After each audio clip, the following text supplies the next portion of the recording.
Paano makapunta sa Spain? So everyday mga lods, nakaka-receive ako ng mga questions sa TikTok, sa Messenger ko.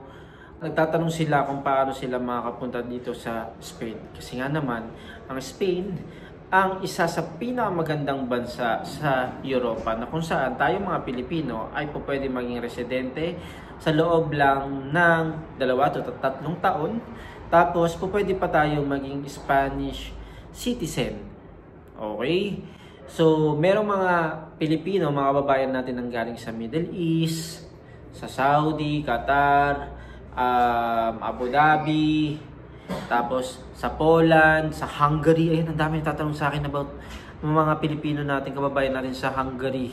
Doon sila nanggaling. Tapos gusto nilang lumipat dito sa Spain. Okay, so pwede naman kayo, Lods, pumunta dito sa Spain. Kung, unang-una, magtuturista kayo. Siyempre, meron kayong Schengen visa. Pangalawa, pwede kayong pumunta dito sa Spain, magtrabaho dito, at maging residente dito kung merong magpipetisyon sa inyo or employer na willing pumirma sa inyo para dito kayo makapagtrabaho sa Spain.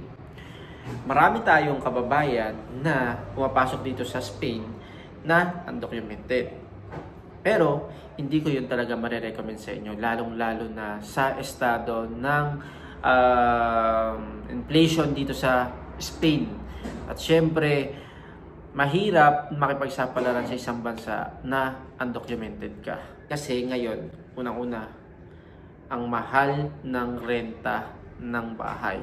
As in, kahit yung mga Espanyol mismo, nag-welcome sila dahil sa sobrang mahal ng renta ng bahay dito. Tapos, hindi naman ganun kalaki yung sweldo. Hindi ko nga naintindihan bakit ganun kamahal yung nangyayaring renta ng bahay dito. Next is inflation. Ganyan. Dapat may consider nyo yung mga ganong klaseng sitwasyon kung gusto nyo ba talaga din dito sa Spain. Yung iba nating mga kababayan, kahit na undocumented sila, umaabot sila dito ng 2, 3, 4, 5 taon, pero pagkatapos nun, nakakahanap sila ng employer na pipirma sa kanila. Nakakapag-extra sila ng trabaho, hindi pa rin sila nababakante. Meron pa rin silang naiipon na pera na panggastos para makasurvive dito sa Spain. Ang kinalagaan dito talaga ay dapat kapag papasok ka dito sa Spain, meron kang plan. Plan A, Plan B, kung sakaling hindi umubra yung Plan A. Iba natin mga kababayan, mga Lods, na nakikipagsapalaran dito. Ngayon meron na silang mga temporal na resident card. Ibig sabihin, kailangan, hindi lang natatapos na nabigyan ka ng residente ngayon ng pang 1 taon, kailangan meron pa rin willing na i-continue yung pagtatrabaho mo doon sa employer mo, mga Lods.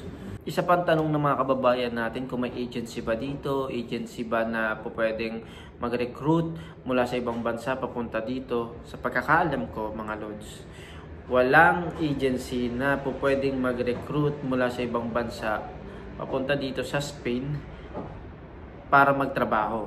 Correct me if I'm wrong, ha? Alam ko walang ganun. Po pwede ka lang makahanap ng trabaho sa mga kung saan mga empresa dito or company kung nandito ka na mismo sa loob ng Spain. Pero kung nasa labas ka pa ng Spain, tapos naghahanap ka ng agency para makapagtrabaho dito, ang pagkakaalam ko ay wala. At kung meron man sa mga nakakanood nito, please comment down below na sa ganun, malaman din ng ating mga kababayan yung legit na agency kung saan sila po pwede mag-apply. Mag-iingat kayo mga Lods sa mga nababasa ninyo na mga comment, na mga website na nagre-recruit sila. Mag-iingat kayo, dapat mag-research muna kayo nang sa ganun hindi masayang yung effort ninyo, yung pera ninyo, at walang mabiktima tong mga mapagsamantalang to. Kasi kahit sabihin natin na kababayan natin, meron pa rin talagang gumagawa ng ganyan. Makakuha lang ng pera. At ayun ang nakakabwisit kasi merong tayong mga kababayan na kahit kapwa natin Pilipino, pinapatos, tinitira. Kaya mag-double check kayo, mag-research kayo sa mga mababasa ninyong mga website. Okay?